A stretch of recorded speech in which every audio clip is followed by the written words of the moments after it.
it's a long wait and then a little bit, and then another hour of waiting to finally do this. Yes. Take me through what the last hour and a half have been like. It's just been a culmination of what we've been going through all season. And we've been talking about adversity with these young student athletes. They did an awesome job just being able to function with adversity. You know, we had the LA Fires, and then we had early on in the season, the program, we took a hit with a lot of our student athletes. They lost loved ones. They had to go back home for funerals and things like that. But they've always just come back stronger. And this was a testament of our will and what we've been going through all year.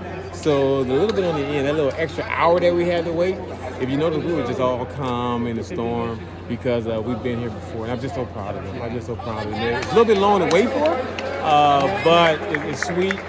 I'm just so excited for USC, the community, my AD, my AD, Jen Cohen, our president, Dr. Foe, my sports administrator, and Lindsay, and then all the support staff. So this is just, what you're seeing is just some student athletes and some of the best coaches in the world that just know how to compete and motivate through adversity.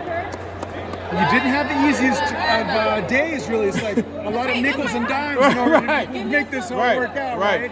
Were you ever getting a little bit nervous that this was just not going to add up to enough points? Because, again, like Johnny gets fourth in the hurdles. Who would expect that? And other things like that. Well, Johnny's been clutch for us all year. Johnny's been clutch for us all year. JC's been clutch for us all year. And to your point, we had a lot of nickels and dimes here, but a slow nickel be the fast dime any day. So we were just able to add those 5 points, 4 points, and things like that. And we just took advantage of the scoring opportunities. Right? We may not have received the points that we were anticipated that we wanted to see, but we still scored. And that's the most important thing. We still kept ourselves in scoring position. And I think that's a true testament of this team. With some adversity, we didn't falter. We still fought to the end, and we were able to get those 5 points, 4 points, and things like that, which ended up adding up in the end. The guys in the 200 kind of came through some clutch points when it was really getting close, right? Yes. What can you say about them? That's when I kind of felt comfortable in terms of, okay, we're still in this thing, right? We're still in this thing. We're still in this fight with Johnny Blockberger and Garrett coming up big in the 200. It was just awesome. So, and the high jumpers, what our high jumpers did, that was just something. They weren't even predicted to score any points, and they came in and they got those 4 and those 5. Kind of made up for the long jump. Yes, kind of made up for the long jump, So we had each other's back, and that's what we talked about, just supporting each other. And when adversity hits in the track meet, don't take a step back, take a step forward.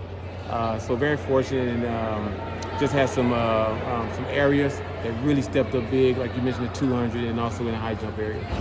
It's been since 1972 that USC won one of these meets. Like, what does it mean to finally bring an end to that long decades wait to do this? Well, it just shows that the commitment here to be champion, the commitment with my sports administration and the program. It's been a long time, but we're gonna cherish this right here, and we're happy to bring this back to USC. We're happy to bring this back to the forefront. We're happy just to have a national championship indoors. What's that, 53 years? Like just to be make USC relevant again on the men's side. We have a strong tradition, but on the men's side with the 53 years, to be relevant and to be champions. I'm just so excited for my staff. I'm really excited for my student athletes. They did all the hard work, and just everyone back home in USC. It's just we're coming home with the championship. USC is a place to be. The way Big Ten ended had to leave a little sour taste in your mouth, right? What did that do to motivate and just keep people, focused on the task here? It was tough, but we had a conversation, and I met with the team. I did not agree with the call, but I accepted it. Right, and we're going to put our focus on the national championship because it's greater later now, and I'm a firm believer in that. And again, it was proven that it was greater later for the Trojans. We come here and we win the national championship, and then our women just performed so outstanding, being able to finish in the top 3 and earn the 3rd place trophy. So it's greater later, and I'm just so proud for these national champions on the men's side, and just super proud of our women. Yeah.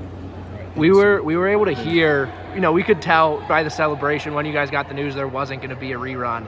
Can you give us any glimpse into what you guys were hearing in the 45 minutes to an hour the protest was actually going on? Did you have any clarity? Coaches just kind of got together, and the head coaches, we were just having a conversation, and the conversation was about what's fair, right?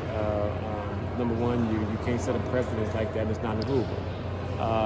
And number two, if you're going to do something like that, it's fair to let everybody know what the intentions are, right?